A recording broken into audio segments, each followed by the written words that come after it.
Bonjour à toutes et à tous et bienvenue pour un nouveau numéro de Spurs Break. Un podcast mensuel proposé par la Spurs Nation France pour faire un break dans la saison NBA et discuter des San Antonio Spurs. Avec nous aujourd'hui, Jules. Il s'est brillamment imposé lors du premier quiz de l'histoire de Spurs Break. Salut Jules. Salut à tous. Benjamin, il s'est bien battu avant de s'incliner face à Jules au buzzer, tel Joel Embiid face à vous savez qui.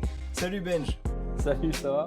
Pierre, un rédacteur web de la Spurs Nation France, qui sera le seul à concourir pour le titre de Rookie du mois lors du quiz. Salut Pierre et bienvenue. Salut les gars, salut tout le monde. Spurs Break, épisode 2, c'est parti. Petit mot habituel pour préciser qu'on enregistre le soir du 23 janvier, c'est le lendemain du premier match NBA de la carrière de Zion, donc dommage pour lui, il a commencé par une défaite. Et la veille du match NBA à Paris, on a hâte de voir ça, même si vous qui écoutez, vous avez déjà vu le résultat. Donc le premier sujet du jour, c'est ce bon début d'année 2020 des Spurs. Il y a du mieux parce qu'on s'est quitté avec un bilan de 10 victoires et 15 défaites. Et depuis, c'est 9 victoires et 8 défaites avec des gros succès contre les Bucks, les Raptors et le Heat. On avait pointé des soucis dans la défense, dans le coaching et l'attitude des joueurs, notamment avec d'autres trucs. Alors qu'est-ce qui a changé ? Il y a l'attaque qui est vraiment pas mal en ce début d'année. On est la 7e attaque NBA. Benj, est-ce que tu veux réagir sur ça ?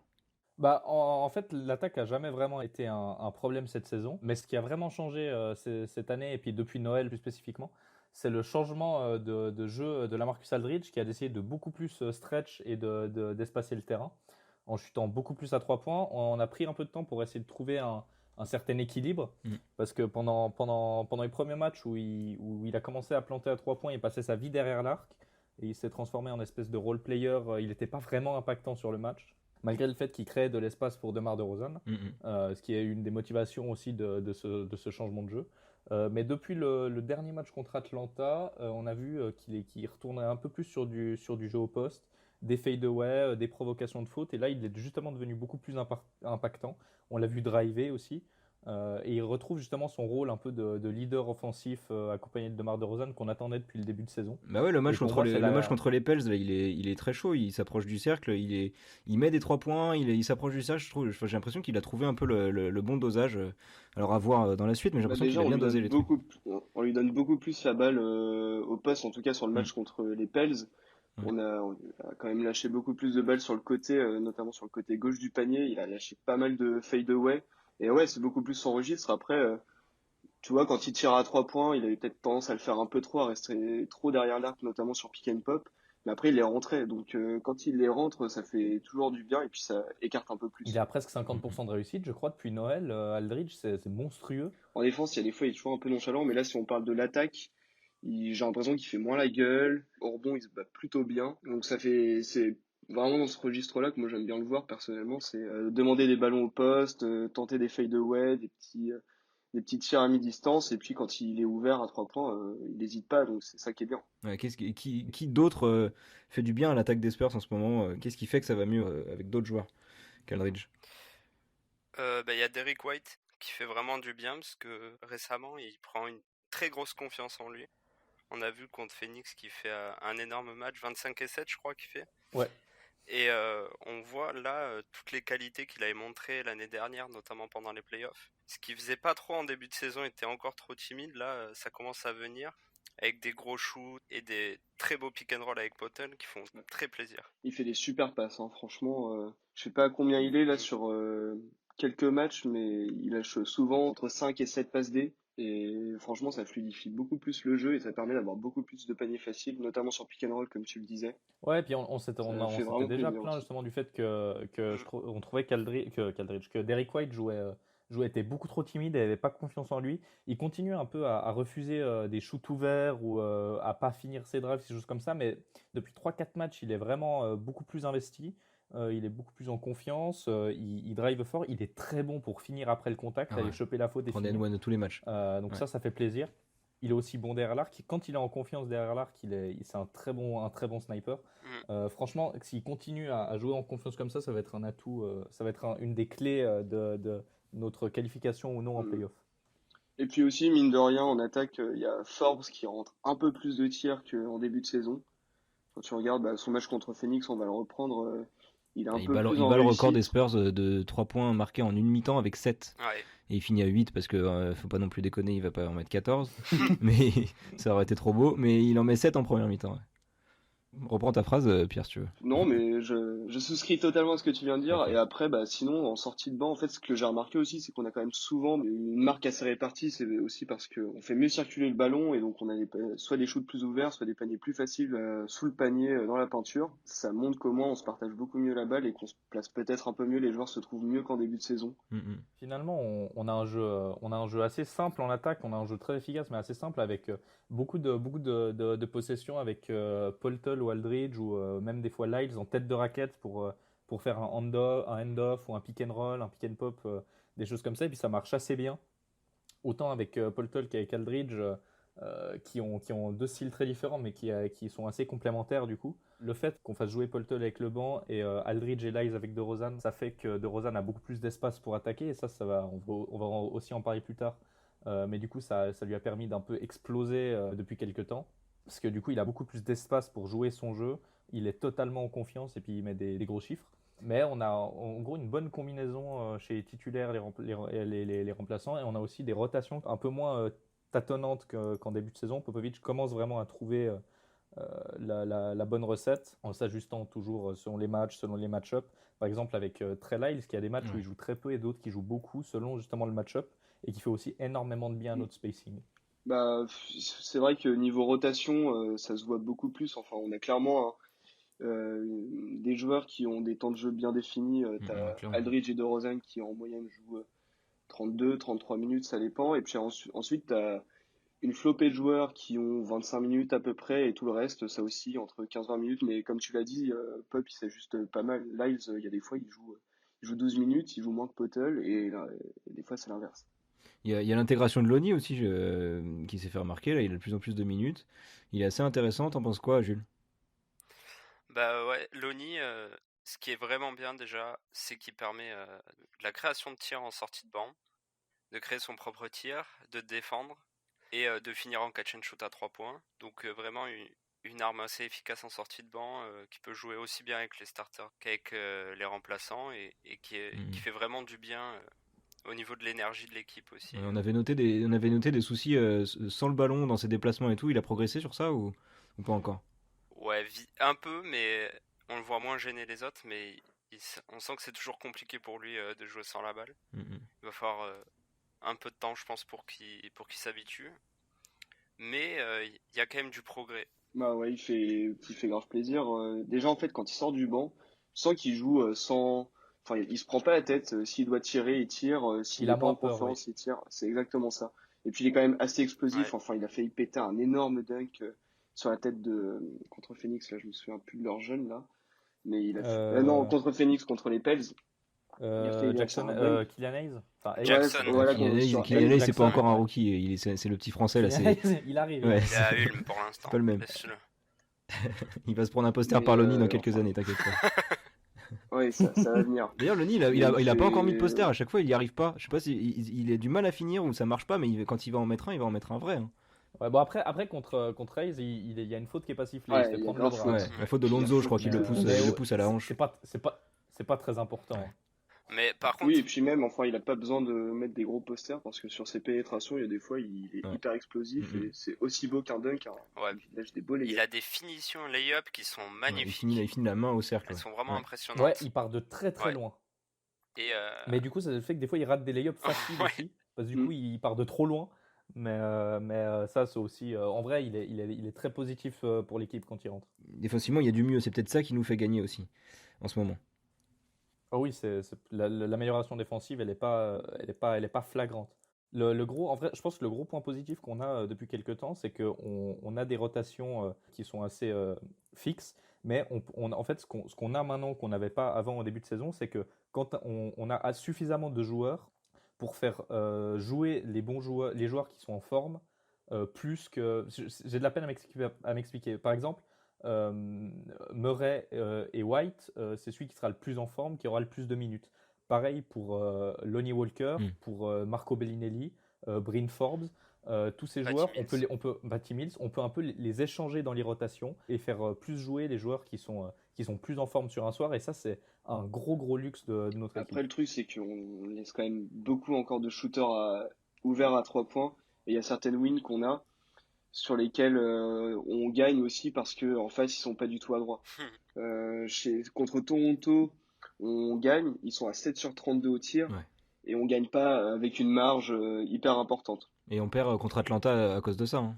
Bah, pareil contre les Pels qui ratent leurs 12 premiers 3 points, je crois.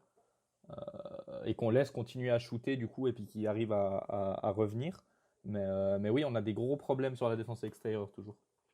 Et tu vois, un gros signe de ça, c'est contre les Pels, quand tout le monde a, pardon, tout le monde a vu la séquence où Zion, il nous cale 4-3 points, et sur les 4-3 points, mais c'est un scandale. T'as 2 fois, t'as Puttle qui descend. C'est aussi pour ça, peut-être que ça s'explique comme ça, mais il y avait Puttle et Aldridge en même temps sur le terrain, et tu le voyais au niveau des tirs extérieurs, ils étaient beaucoup plus ouverts.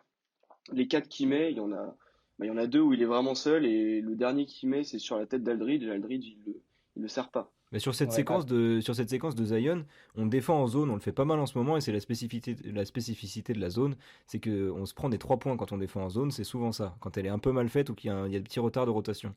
Et sur ces séquences avec Zion, sauf celui où il met un gros face sur la Marcus, mais les autres, il est tout seul à 3 points sur de la zone.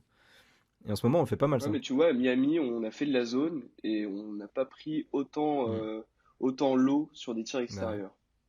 En tout cas, dans mes souvenirs. Ouais, mais contre Miami, on a eu de la chance que Butler il force des shoots, qu'il soit pas trop dedans aussi, tu vois, parce que si Butler il les rentre, c'est fini, tu Après, vois, on DeRozan perd le a match. fait un bon taf sur Butler aussi contre Mm. Miami. Il faut lui Mm. Oui, rendre ça. Il lui a pas laissé la vie facile. Hein. Il était bien sur lui. DeRozan s'améliore en défense. Hein. Je trouve cette saison, on n'en parle pas du oui, tout. Oui, Mais si, je le si, trouve c'est beaucoup vrai. moins pénalisant qu'avant. ouais. Mais après, il se donne tellement offensivement Évidemment, il peut pas tout faire. Mais... que même si que voilà, il peut pas tout faire, et on a quand même des spécialistes de la défense dans l'équipe, Mais de toute façon, dont Dejounte Murray. Oui, vas-y, excuse-moi, Oui, vas-y, vas-y. continue. Non, vas-y, Bah, t'inquiète. c'est juste au niveau de la défense, on a beaucoup plus d'intensité. Ouais. Déjà au rebond, bon cette semaine on s'est un peu fait bousculer parfois au rebond, mais sur pas mal de wins, quand tu regardes le box score ou les stats d'équipe à la fin, tu vois qu'on a bien sécurisé le rebond et ça laisse déjà beaucoup moins de secondes chances, mais ça montre déjà, tu vois, Dejounte par exemple, il prend pas mal de rebonds, je crois qu'il a 5 rebonds de moyenne, quelque chose dans le genre. Et bah ça montre aussi que les joueurs ils sont beaucoup plus investis, ils laissent moins de secondes chances, ils sont beaucoup plus concentrés sur certaines possessions, et il y a Il y moins a, d'errements ouais, défensifs il qu'avant. y a, il y a un changement de Ouais, mentalité c'est chez les clair. leaders qui se traduit du coup sur toute l'équipe. Et Et ça fait plaisir. Mais ouais, défensivement, il y a encore beaucoup de boulot. mais Hein. Dejounte, on Ça, le voit beaucoup mieux qu'avant, j'ai l'impression, défensivement. Des deux côtés du terrain, Parce même. qu'on Hein. voit contre. Ouais, mais offensivement, c'est toujours compliqué parce qu'il a toujours du mal à finir. C'est toujours brouillon. Et on le voit, d'ailleurs, le début de match contre Phoenix, je crois qu'il fait 2-3 interceptions Mhm. dans le premier quart. Et genre, il n'y en a qu'une seule fois où ils réussissent à finir. Ouais, À chaque... Murray est En pas bon en transition, transition, c'est il est très moyen. nul. Il galère. Soit il se fait, il y a un moment où il se fait contrer par Booker alors qu'il devrait prendre le dessus physiquement quand même. Il y a des moments où il fait une mauvaise passe, il envoie dans les tribunes. Il y a toujours un mauvais choix fait par Murray en transition. Mhm. Et c'est frustrant parce qu'avec le nombre de steals qu'il fait, il pourrait être très très fort en transition. Et en fait, c'est tout Et d'ailleurs, l'inverse. sur cette saison, on est la 10e équipe NBA en points marqués en contre-attaque. Ah ouais. Ce qui est quand même, ce qui pourrait être encore amélioré du coup Mm. si Dejounte était plus juste dans son jeu. C'est d'ailleurs aussi, je pense, pour ça que Derrick White finit les matchs. Ouais, parce que Parce qu'il est beaucoup plus juste. il est moins fou, ouais. Exactement. Il est d'ailleurs plus all-around que Murray. mm.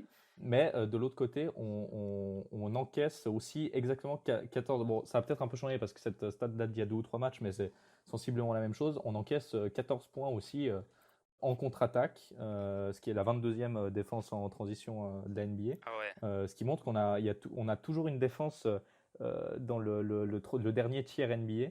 Et les progrès sont trop minimes pour vraiment être significatifs. Mais ça, c'est aussi dû au fait qu'on perd beaucoup de ballons. Parce que, bon, On perd pas beaucoup de ballons. DeRozan, il perd des ballons. Pas mal quand même, parce qu'il a beaucoup de Ah bon? création. Bah, j'ai l'impression, non? Je sais pas, c'est peut-être Bah, juste une impression visuelle. tant que J'ai ça. pas vu les stats de perte de balles, mais j'ai l'impression. Et Dejounte aussi, il perd pas mal de ballons. Dejounte, oui, perd beaucoup de ballons. En vrai, en balles perdues par match, on est. Alors, bon, il y a 5 équipes à égalité, mais du coup, on est premier égalité avec Dallas, Ah ouais. Orlando, Indiana et Portland, avec 13 balles perdues par match. Ah bon, bah j'ai rien dit Donc, alors. on a toujours été une équipe très propre, hein, en vrai. Ça, c'est une constante depuis des années et des années. On est une des équipes les plus propres en perte de balles de la ligue. Ah ouais, autant Une pour autre moi. constante, c'est que la défense en transition a jamais été notre fort aussi. Hein. Ça, C'est vrai qu'on était un peu lent, mais, mais j'ai pas de souvenir précis justement de la défense aux transitions aux dernières années du Big Three et avec Kawhi. Mais d'ailleurs, notre saison 2016-2017 est probablement une des saisons défensives plus impressionnantes de ces 30 dernières années. Plus abouti, ouais. bah, on avait le gars pour ça aussi. Hein. Mais on s'égare. Je vois pas de qui On va vous pas parlez. revenir sur lui, mais Mais tout ça pour dire qu'on a beaucoup, depuis Noël, il y a eu beaucoup d'améliorations. En attaque, on est beaucoup plus juste. Les changements d'attitude et de jeu de certains joueurs nous poussent en avant. On a aussi un banc extrêmement qui joue beaucoup et qui est très Le efficace. vrai problème à pointer du doigt, c'est le 4e carton pour moi. Ouais. Enfin, pour moi, ça paraît assez évident. Alors oui, donc c'est déjà la défense en général, parce qu'on a toujours une très mauvaise défense. Et le 4e quart, c'est assez incroyable parce C'est un que scandale. bon, on enregistre là le 23, les 2 derniers matchs contre Phoenix et les Pels. New Orleans. Et c'est les deux les mêmes matchs. On est devant de plus de 10 points à la fin du 3e quart ou pas loin. Et dans le 4e quart, on se prend un run.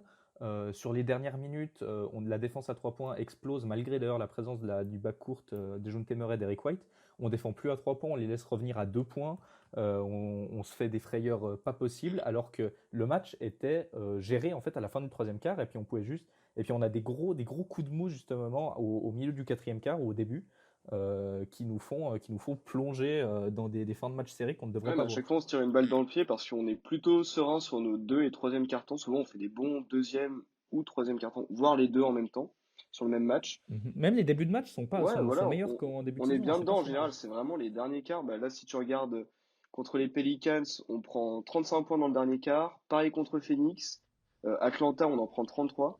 Il y a juste. Atlanta, triangle, et on le laisse prendre feu, c'est n'importe quoi. Oui, alors que le match était complètement Ouais. géré de base. n'importe quoi. Ouais.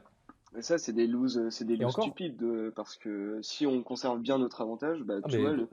le nombre de défaites stupides qu'on a cette saison, on est 6e de la ligue, 5-6e de la ligue si on les perd pas. Hein. Et encore, De la ligue, peut-être pas. Hein. Non, de la conférence Ouest. Ouais. Quand même. Mais en vrai, on a beaucoup de chance quand même dans notre malheur, parce que pour une équipe menée par DeRozan et Aldridge, il faudrait voir les stats, mais je crois qu'on n'est pas trop mal justement dans les situations de match serré. On l'a vu en décembre quand on a enchaîné 4 ou 5 prolongations d'affilée, on n'a eu qu'une défaite. Ouais. Les matchs serrés, on les gère pas trop mal. C'est encore à Toronto, on a un shoot miracle de Bellinelli qui d'ailleurs revient bien, il est en train de vraiment lancer sa saison, ce qui est heureux. Mais oui, on a beaucoup de chance dans le clutch. On fait un break dans le Spurs Break. Avant de répondre aux questions que vous nous avez posées sur Twitter, c'est le moment de la chronique de Clément. Alors il n'est pas là aujourd'hui, mais il nous l'a envoyé en enregistrement, donc big up à lui. Et il nous parle aujourd'hui de la prise de pouvoir de Coach Pop. C'est parti. Pop est un coach atypique dont le caractère bien trempé anime toute la planète NBA. Génie médiatique pour certains, personnalité décriée pour d'autres, il reste néanmoins et de façon unanime un des meilleurs coachs de l'histoire de la NBA. Si sa méthode de coaching est à inscrire dans tous les bouquins d'école de management, son accession au poste de coach des Spurs cache une histoire assez floue et bancale de l'histoire des éperons. Revenons sur cet épisode sombre et étonnant de cette prise de pouvoir. Pour ça, il faut replonger 24 ans en arrière lors de la saison 96-97. Pop est le GM des Spurs depuis déjà 2 ans, et pour la première fois de sa carrière, il va enfiler le costume de coach. Il avait déjà secondé Larry Brown en tant qu'assistant coach, mais n'avait jamais pris les rênes d'une équipe au premier plan. On est donc au tout début de la saison 96. Bob Hill est le coach en place depuis 2 ans et possède un excellent bilan avec les Spurs. 121 victoires pour 43 défaites. Il a sous sa main une très belle équipe composée de joueurs talentueux comme David Robinson, MVP 2 ans auparavant, Avery Johnson, Sean Elliott, Dennis Rodman ou encore Vinny Del Negro. Seulement gros coup de tonnerre durant la pré-saison. Alors oui, Dominique Wilkins va signer chez les Spurs pour 1 an, mais c'est encore plus imprévu que ça. David Robinson se blesse au dos le 11 octobre 1996 et va manquer les 18 premiers matchs de la saison. Affaibli par cette absence majeure et également par les blessures de Chuck Person, Charles Smith et Will Perdue, les Spurs vont commencer la saison avec un terrible bilan de 3 victoires pour 15 défaites. Une déroute qui coûtera le poste à Bob Hill, viré par Popovich lui-même, qui prendra sa place dès le match suivant. Alors au vu du bilan de ce début de saison, rien de très choquant, même si Bob Hill sortait de 2 saisons régulières exceptionnelles et des playoffs tout à fait acceptables, et puis il commence quand même la saison 96 sans son meilleur joueur. Mais si on se penche un peu sur les détails de ce licenciement, on aperçoit des zones d'ombre et on peut estimer que Pop ne l'a pas réellement joué à la régulière. Tout commence par le timing assez gênant. Pop congédie son coach le 10 décembre 1996, soit le jour même où Robinson revient guéri de sa blessure et joue le match face aux Suns. C'est-à-dire qu'il n'a laissé aucune chance à son coach de relancer sa saison une fois son meilleur joueur de retour en bonne santé. Deuxièmement, juste après le licenciement de Bob Hill, de nombreuses rumeurs surgissent disant que Popovich enviait le poste de coach depuis quelques saisons déjà et qu'il n'attendait qu'un pas de travers du coach en place pour justifier son renvoi. C'est d'ailleurs Bob Hill qui a lui-même annoncé. Je sentais qu'à ce moment-là, s'il avait l'occasion de me virer, il le ferait. J'aurais probablement dû démissionner et sortir d'ici. Finalement, je suis resté et il a obtenu le poste. Je suis persuadé qu'il a toujours pensé à ce moment-là. Pour finir, d'autres rumeurs disent que certains joueurs se seraient plaints de Bob Hill et en premier lieu David Robinson, qui n'aurait pas accepté le rôle donné à Dominique Wilkins, tout juste arrivé à San Antonio.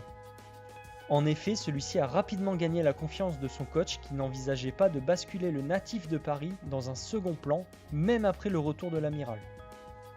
Il y a également Will Perdue et Avery Johnson qui n'étaient pas satisfaits de leur coach, et notamment au niveau de leur temps de jeu durant le 4e quart-temps. Avery était carrément sur le banc sur certains matchs dans cette dernière période. Malgré quelques soutiens discrets, la plupart des joueurs ont été choqués de la décision radicale de Popovich vis-à-vis de leur coach. Del Negro notamment, et Dominique Wilkins qui répondra à un emblématique « You're kidding » à l'annonce de Pop.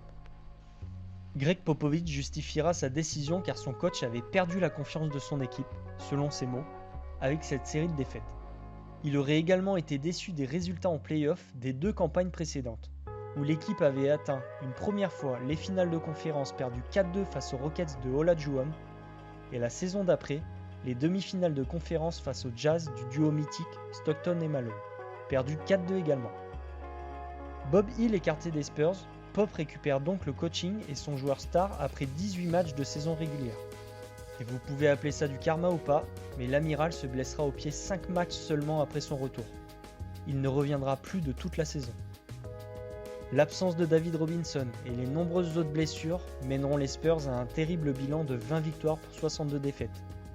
Les Spurs finiront 28e au classement général. Ça reste aujourd'hui la pire saison de l'histoire de la franchise. Arrive alors en 97 la loterie, où les Celtics avaient les plus grandes chances d'obtenir le premier pick de draft avec 27,51%. C'est finalement les Spurs qui, malgré 21,60% de chance, obtiendront le premier pick de draft, et ils choisiront sans hésitation et sans surprise le meilleur joueur de la QV, un certain Timothy Theodore Duncan. Vous connaissez la suite.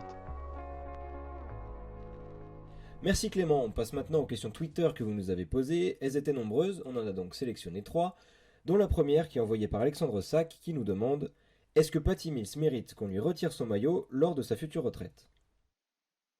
Oui et non, je sais pas. J'adore Patty Mills, et en vrai, juste pour son abnégation, tout le temps qu'il a passé chez les Spurs, l'importance qu'il a eu dans le titre de 2014 et même pendant la campagne de playoff 2013, il le mériterait tous les jours. Après, tu vois, c'est Patty Mills. Est-ce que on retirerait son maillot? Est-ce qu'on serait capable d'afficher son maillot en haut de la AT&T Center? Pardon. Yeah. Ça, tu vois, c'est une question un peu moins sûre. Pour moi, le problème avec Patty Mills, c'est que on compare souvent, en tout cas moi, je compare souvent à Bruce Bowen qui a eu son maillot retiré aussi, qui avait un rôle aussi un peu de role player, essentiel évidemment, mais de role player. Bah, il était starter, quoi. Oui, mais ça peut quand même être un role player. Oui. Il n'empêche c'était pas un leader. Je pense même pas qu'on puisse dire que c'était un lieutenant. C'était pas un franchise le player, en tout quatrième cas, larron, quoi. Ouais. Mais on le compare souvent, et le problème c'est que comme Jules me l'avait dit, et du coup ça m'a fait tilter, c'est que lui il a eu 3 titres sur la période 2003, 2005, 2007, contrairement à Patty Mills qui n'a eu que le titre de 2014 qui est magnifique, mais factuellement ça fait 1. Et le truc c'est que Patty Mills, c'est vraiment pour le coup un joueur de banc, un joueur qui est là, c'est vraiment juste un energizer. Enfin, juste, évidemment, c'est toujours des rôles essentiels, mais c'est un energizer. Il n'a pas des statistiques non plus incroyables. En fait, pour moi, le problème, c'est que si on doit retirer le maillot de Patty Mills, on doit aussi très sérieusement discuter du cas Danny Green. Et pour moi, on a déjà trop de maillots retirés pour notre équipe. Bruce Bowen, c'est encore discutable. Moi, je trouve vraiment qu'on a beaucoup de maillots retirés pour une équipe comme la nôtre. Surtout les maillots d'Avery Johnson ou Sean Elliott, il est retiré ou pas? Ouais. Sans doute. Ouais. Oui, Sean Le Elliott. 32. Qui sont aussi des excellents joueurs, évidemment, mais moi je trouve qu'on a été assez plutôt gentil sur les retraits de maillots qui, pour moi, doivent rester quand même quelque chose d'exceptionnel. Moi, je suis, en tout cas, à l'instant T, je suis contre un retrait du maillot de Patty Mills. Ouais, mais après, ça va, on aurait pu retirer le maillot de Michael Jordan alors qu'il a pas joué chez nous, tu vois. Donc, on est pas... Ouais, il y a des franchises qui ont fait ça, ouais. Moi, je trouve Oh ça là trop là. classe. Moi, je trouve ça trop cool. Je sais pas ce que les gens se plaignent. Ah non. Ah, trop mais, bien. mais t'imagines Ah non, C'est genre quelle horreur. le respect Ouais, mais ultime. disons que ça remet tout en cause.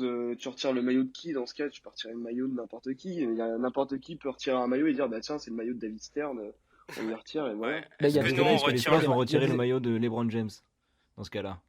Personne. Mais non, Il y a des équipes, personne. Eh, il tu y a vois, des équipes personne. qui ont retiré des maillots de commentateurs, par exemple. Pour revenir à Patty Mills, quand même, c'est sa 9e saison aux Spurs. C'est probablement pas sa dernière, je pense. D'ici sa fin de carrière, il aura plus de 600 matchs, plus de 5000 points, plus de 1003 points. Et 3 titres. On va peut-être pas aller jusque-là. Pas mal. On va peut-être pas aller jusque-là, mais bon, il aurait pu en avoir Pardon, deux, il pardon. en a Mais eu qu'un. Matt bon, Bonner, voilà. il a aussi joué 10 saisons chez les Spurs, tu vois. Ouais, mais j'y pensais tout à Ouais. l'heure justement. Les stats sont pas les est-ce que mêmes, si mais- tu retires Patty Mills, est-ce que tu le retires à Matt Bonner? Alors que Matt Bonner, après, le seul truc, la question se pose jamais, tu vois. Ouais, bah bien sûr. Après, en fait, disons que moi L'impact j'ai de pris Patty Mills, Ouais, il a un impact bah de fou en sortie de banc, il transmet la culture. Non, il a fait énormément Ouais, de choses Enfin, pour je les sais pas. Spurs. Effectivement, Après, mais C'est quand tu l'âme de vois, l'équipe, tu vois, actuellement. oui. ouais, mais par exemple l'année dernière, moi je pouvais pas le voir. Hein, Ouais, les 2 dernières saisons, franchement, c'était. Mais après, tu vois, c'était chaud. Là, cette année, ça va, mais cette année, il fait la saison de sa disons vie. Hein. que ah bah, C'est pour ça que la question c'est ressort. génial ce qu'il fait. C'est pour ça que la question ressort, c'est parce qu'il fait vraiment une saison. Ouais, mais en dans feu. ce cas, moi, tu vois, je dis, si on est purement objectif, non, tu le retires pas, mais bon, tu peux prendre en compte le fait qu'il Le est retrait là, du maillot, on est c'est quand même jamais dans quelque chose d'objectif de toute façon. Hein. C'est littéralement. Il n'y a rien de plus subjectif, tu vois. Ouais. Bah quand même, faut quand même avoir un certain bagage statistique Non, évidemment, mais et ça, de tu titres. peux pas le formaliser, tu vois. Ça reste quand même Hmm. du feels, tu vois. Du feeling. Ouais. Mais Patty Mills, c'est peut-être un peu léger. Hein. Ouais. Bah, en tout cas, pour répondre, je pense que tout le monde dit non, quoi. Débat Moi, ouvert. je suis pour. Ouais, Moi, je suis débat pour. ouvert. Donc la prochaine question, ça concerne la draft. Ça a été posé par Polo Dudze ou Polo Duz ou Polo Duz, je sais pas, qui nous dit: est-ce que la prochaine draft mérite de sacrifier la saison en cherchant à trader les joueurs ayant de la valeur? Jules, peut-être? Alors, moi, je pense que la prochaine draft ne mérite pas qu'on sacrifie notre saison pour aller chercher des joueurs dans le top 5. Mais il y a une question qui se pose par rapport au trade et pour les drafts futurs qui seront probablement bien meilleurs. Est-ce qu'on pourrait sacrifier cette saison pour les saisons prochaines?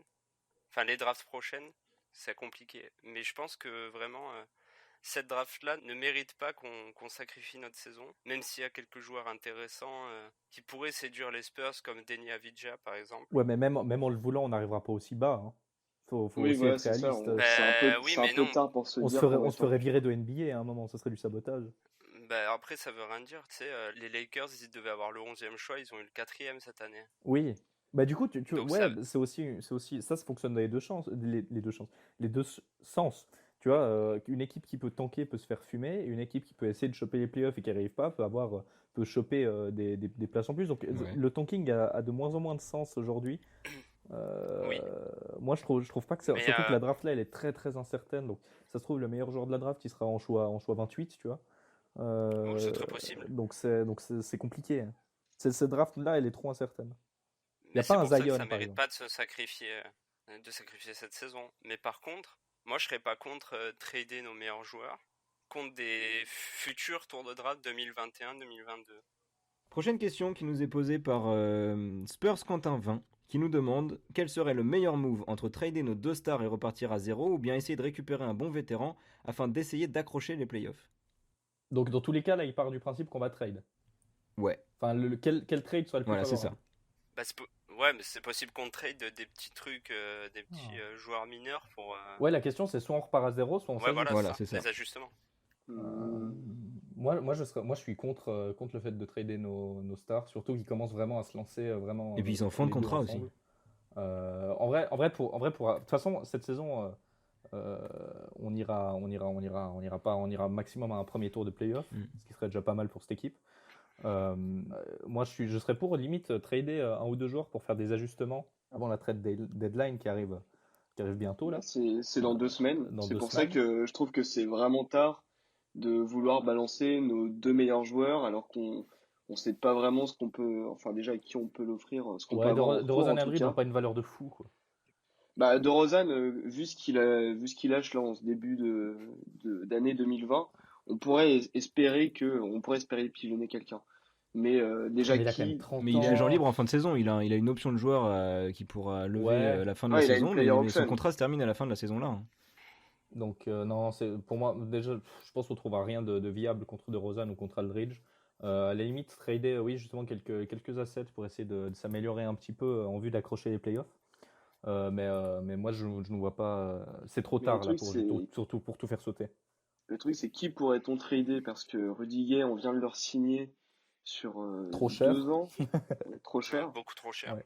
Mais de toute façon, là, Euh, la stratégie de l'équipe avec les signatures de CT, elle est dans 2 ans, on a du cap et puis on signe des gens. C'est ça, ouais, ça mais, qu'on veut faire. mais dans ce cas, il faut qu'on ait soit des bons pics de draft en échange si jamais on trade. Et puis aussi, c'est un truc dont je voulais parler aussi, c'est, tu vois, si par exemple Pop, il arrête cet été, parce que je crois qu'il peut partir cet été, il peut partir quand il veut. Non, mais il part au milieu de la saison s'il veut. Ouais. Oui, mais Personne voilà, lui en il part voudra, quand il veut. Mais déjà, ouais, mais est-ce que on sera déjà beaucoup plus attractif dans 2 ans si jamais il part? Parce que à mes yeux, l'un de nos plus gros atouts dans l'équipe, c'est d'avoir Pop. mais c'est N'importe qui voudrait être coaché par lui. Si lui il part, je sais pas qui le remplacera, mais déjà il y aura moins l'aura San Antonio Mais autour de la dans tous les franchise. cas, Pop ou Donc pas Pop, les Spurs, c'est un petit marché. voilà. Donc jouer la free agency, c'est quelque chose de risqué. Et ben, c'est pour ça que ça sert à rien de continuer comme ça. Voilà. Parce que moi je comprends pas pourquoi vous voulez en rester là. En fait, on a une équipe quand même. Avec cette équipe-là, on vise pas mieux qu'un premier tour cette année, mais on vise pas mieux qu'un premier tour l'année Mais c'est une prochaine. équipe de transition, ça. Et l'année d'encore après. Bah oui, mais à ce Mais moment-là. l'année d'encore après, parce que cette saison, on tape peut-être un premier tour. La saison prochaine, le mieux pour nous, ce serait, à mon avis, que DeRozan il prenne sa player option Ouais. et qu'on reste avec DeRozan, Aldridge en tant que leader et puis on continue comme ça en transition. Ok. Et puis la Il y en a saison des d'après, jeunes il de n'y a, ouf. il y a plus DeRozan, il n'y a plus Aldridge et puis on repart à zéro. Avec Lonnie Walker, C'est ça, avec. c'est ça. Mais ça sert à rien. Autant repartir de zéro maintenant. Non, parce que maintenant dans 2 ans, on ne sait pas à quoi vont ressembler nos jeunes. Peut-être que notre équipe, elle sera menée par Murray, White et Walker, Ouais. ou par Je crois Keldon pas. Johnson et Samanic. On n'en sait rien. Encore tu vois. moins. Il y a Encore trop moins d'incertitudes Samanic, pour moi. mais- Si on trade maintenant, on sait pas ce que ça. Si dans 2 On ans, n'aura rien si on trade maintenant. ça se trouve dans 2 ans. On n'aura Ouais, rien. voilà, c'est ça. Personne va lâcher un premier tour pour DeRozan. Mais pas un premier tour de cette année, c'est sûr. Mais Mais une équipe qui a de c'est l'ambition. pas une bonne idée de trade maintenant. DeRozan n'a pas, même s'il est très fort, DeRozan n'a pas de valeur. Son jeu est basé sur le mi-distance. Il défend pas beaucoup, même si ça va mieux, mais il est réputé pour être un mauvais défenseur. Il joue un jeu qui est pas du tout en phase avec la NBA actuelle. Il n'a pas de valeur. Aldridge, C'est quand même un pareil. All-Star Ah. reconnu, Desmar. Quand même. C'est quand même 2 All-Stars. Aldridge Oui, il mais il n'a pas de stretch maintenant. valeur. Et puis. Ils ont 30 et 33 Non mais ans. d'accord. 34, Aldridge. Surtout Aldridge, ouais, qui est C'est vieux. 30 et 34 ans. pire. DeRozan, je pense que tu peux quand même essayer de le trade. J'ai pas d'idée quelle équipe pourrait être intéressée par son profil. Mais si jamais tu trades maintenant, tu sais pas dans quoi tu vas te retrouver dans 2 ans. Et ok, peut-être que ça peut paraître intéressant de voir les trades maintenant et au moins tu t'es sûr, tu fais table rase et tu repars de zéro, mais t'as aucune réelle garantie. Et puis, mine de rien, ils peuvent quand même apporter un peu aux jeunes. Mais vous êtes trop utopiste, je pense, parce que vraiment, dans 2 ans, là, quand il va y avoir la free agency où on aura soi-disant plus DeRozan, plus Aldridge, moi je peux être sûr qu'entre-temps, on aura re-signé l'un des deux, on se sera niqué dans le cap, Mais et après on n'aura personne qui voudra signer ce serait chez quoi la nous. raison valable pour les re-signer? On peut les re-signer, mais à un tarif très réduit. Ouais, voilà, on pourra pas les Mais re-signer tu au crois prix que auquel ils DeRozan, sont. il va pas... Mais DeRozan, s'il y a bien un moment où il peut choper son dernier contrat max, c'est cette Mais il année. n'aura pas un contrat max de Rosanne. C'est ça qui est Mais utopiste de penser, c'est que de Rosanne n'aura pas est-ce de que contrat. est-ce que tu as vu la free agency de cette année? Il y a Anthony Davis qui risque de re-signer aux Lakers. Et après, à part DeRozan, le meilleur agent Mais ça veut libre, dire c'est que les Evan équipes sont en Fournier. place. Ça veut dire que les équipes ne vont pas perdre de joueurs, donc ils n'ont pas d'intérêt à signer de Rosanne cette année. Et de Mais Rosanne, tu crois Ouais, qu'une... mais s'il faut Mais miser sur quelqu'un dans la free agency, ça sera DeRozan, c'est ça que je dis ben Jules. voilà, mais une personne ne veut équipe miser comme... sur de Rosanne. Mais quand t'as, C'est un par mauvais exemple, des choix. équipes comme Atlanta, des équipes qui ont plein de jeunes et qui ont besoin d'un gars comme ça, qui mène l'attaque et qui te gère l'équipe, ben Ils peut-être ont que Trae tu peux Young. lâcher des sous dessus. Ils ont Trae Young qui gère leur attaque. Atlanta. Trae Young qui a Ah oui, 20 mais ans, tu veux merci. pas mettre Et Trae Young il tout gère seul. l'attaque. Merci. Il gère l'attaque Tu- ou pas, Trae Young? Mais il a besoin de quelqu'un avec lui. Mais il n'a pas besoin de Tu peux Rosanne. pas miser sur un mec de 20 ans, tout pour gérer une franchise tout seul. La preuve, ça marche pas. Mais Et c'est parce l'année qu'il a prochaine, personne ils vont autour. avoir C'est du pas cap. de Rosanne qui va l'aider. Il a besoin.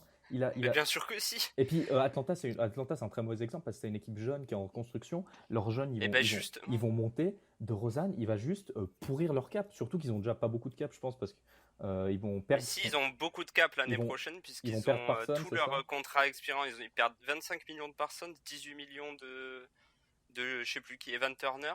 Et puis Donc ils vont avoir du cap. ils vont signer de Rosanne à 30 millions.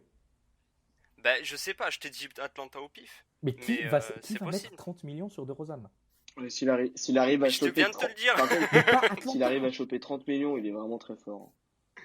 S'il arrive à choper 30 millions, son agent, c'est un Non génie. mais attends. Un petit contrat de 3 ans à 23 millions pour DeRozan à Atlanta, moi je trouve pas ça idiot. Bah oui, et même pour lui, c'est pas idiot non Pour plus. Atlanta et pour lui. 23 Ouais. millions. Je te parle pas de 30 millions. Je te parle de 25 Bah, tu me millions parlais d'un contrat maximum. max. Non mais contrat max pour voilà, Pour de Rosanne, un façon de contrat parler, max, mais c'est 30 Ouais, millions. c'est peut-être hein, pas voire contrat plus. max, ouais. Je connais pas les Ouais, règles mais exactes, mais Il aura peut-être pas un contrat je max. pense pas qu'il aura 30 millions, mais en tout cas, le cap va augmenter.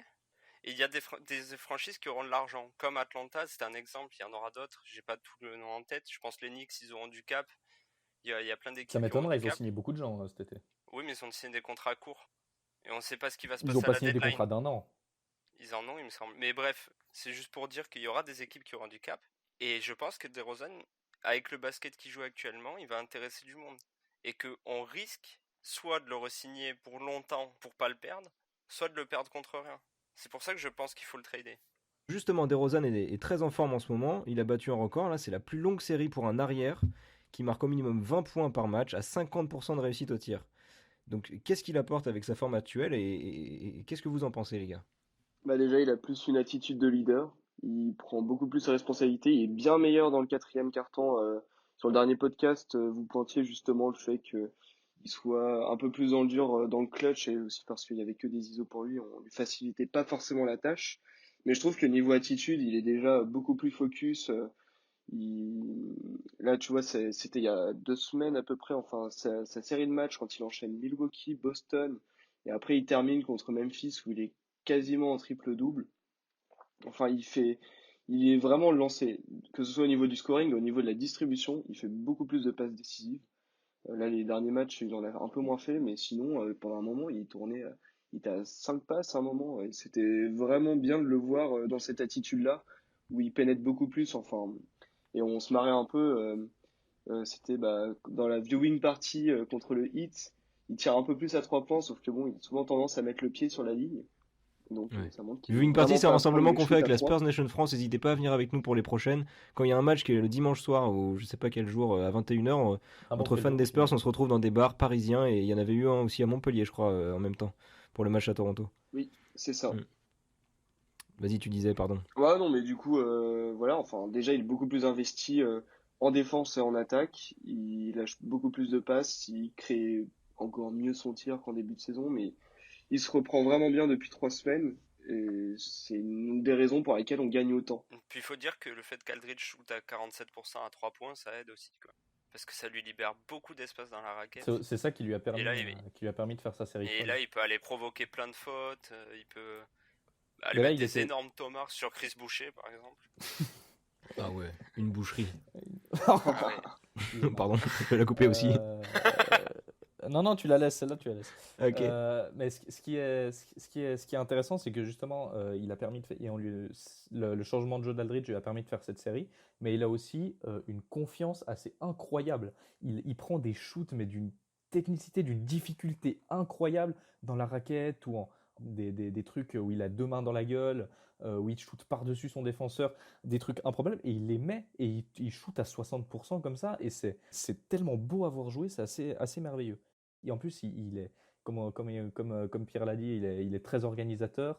Il fait beaucoup de kick-out après ses drives. Et puis, il continue toujours, comme il le fait depuis le début de saison, de se battre quand l'équipe est dans le dur. Par exemple, contre Toronto, c'est lui et Derrick White qui ramènent l'équipe dans le dernier quart pour aller chercher la victoire.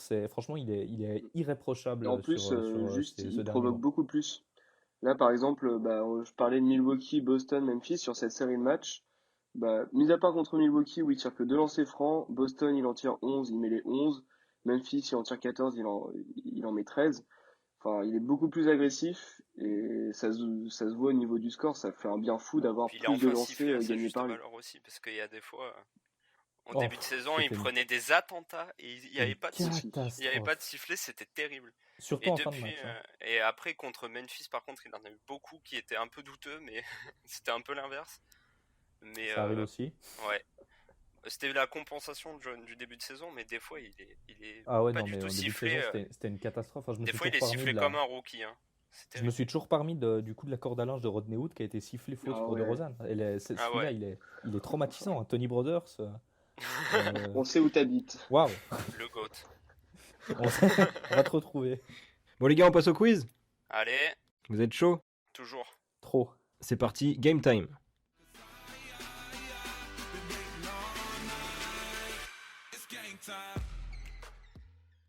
Première question, donc là vu qu'on a beaucoup parlé de DeRozan, on va faire un quiz qui tourne autour de lui.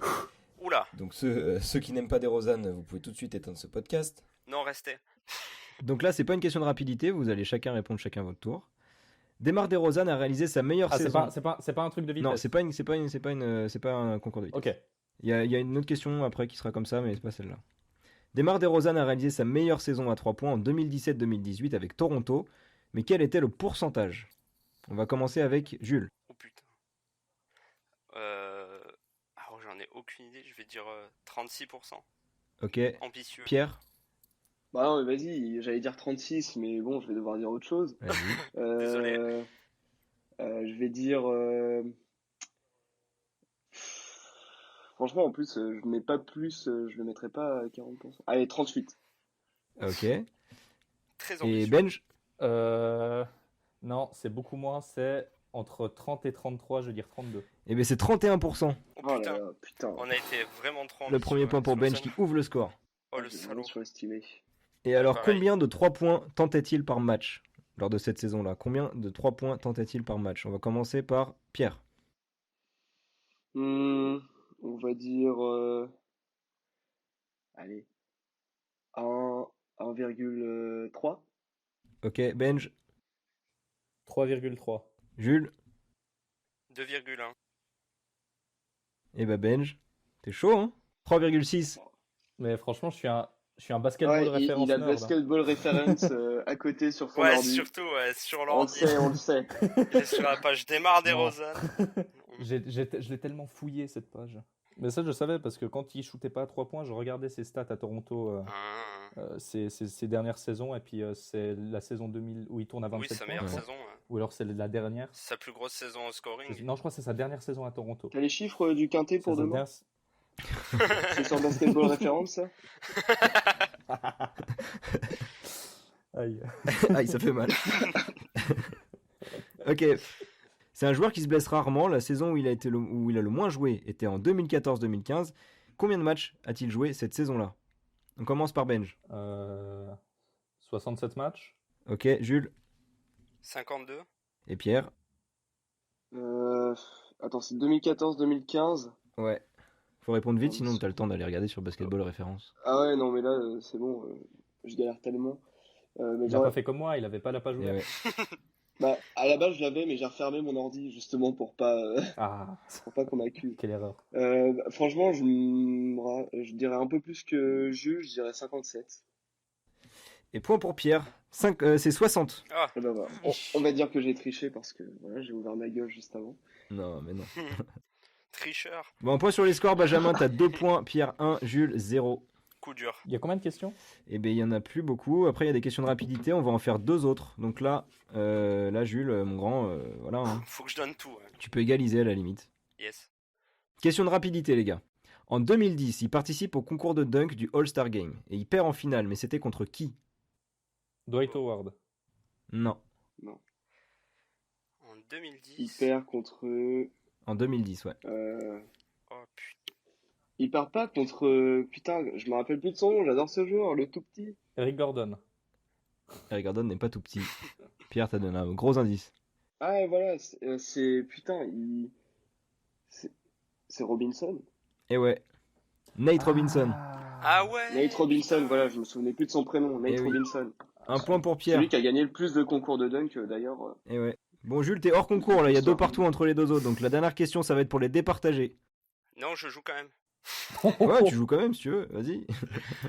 Et si je gagne, on fait comment du coup? Ah bah, les Thibaut- autres, s'ils Thibaut, veulent, il on en- peut faire il en- un, on peut faire un tout ou rien sur celui-là. Hein. Non, mais après, Non. si je gagne, ils vont être scandalisés. Non, mais au pire, s'il y a égalité, tu vas vite en rechercher une autre. Ok, vas-y. Donc les gars, quelle était la fac de Desmar de Rosanne? Merde! USC. Et ouais, Jules qui marque un point. Ouais, mais je le savais, Moi, je j'ai l'avais pas hésité du à tout. répondre en T'es vrai. vraiment un bâtard. Mais désolé, mais j'aime bien les facs, du coup. Donc une nouvelle question de rapidité. Combien de fois Greg Popovich a-t-il été nommé coach de l'année? Oui. Oui, non. La question c'est combien de fois? Ah putain. 3. 3. Une. 3. Bonne réponse de Ah, merde. Benj. Mais vas-y, là, on a dit en même temps. Je suis le GOAT. Et Benj qui s'impose. Une réaction de champion? Ravier m'aura bien cassé les couilles, mais jusqu'au bout. Tu l'aurais jamais eu, USC, en vrai. Non, j'étais sur UCLA. Ouais, bah oui. Bien joué à Pierre et pas à Jules. Ah, yes. Franchement, ça se joue à un poil de cul. Mais, Et voilà, victoire de Benj. Non, j'ai pas d'explication. Non, ça se joue à un poil de Bah, t'as cul. eu de la chance, quoi. Mais félicitations, Ça se Oui, joue à bah rien. bravo à toi. tu arrêtes. Bon déjà, un grand merci à tous pour vos retours, tous plus gentils les uns que les autres, pour votre soutien et vos remarques constructives, ça fait chaud au cœur. N'hésitez pas à partager le podcast autour de vous et à réagir, restez connectés à la Spurs Nation France. Il y a un tweet qui va bientôt être fait par Benj pour vous demander de poser des questions pour le prochain podcast. Et merci à vous trois les gars. Merci, Mais à toi, merci à toi. C'est bon animateur. Merci. Et merci à Pierre d'avoir pu, Ouais, merci Pierre. Ah, y a pas de d'avoir souci. pu Ça venir. fait Merci à plaisir. tous, sauf à Binge. Allez, on se retrouve dans un mois pour un prochain numéro de Spurs Break.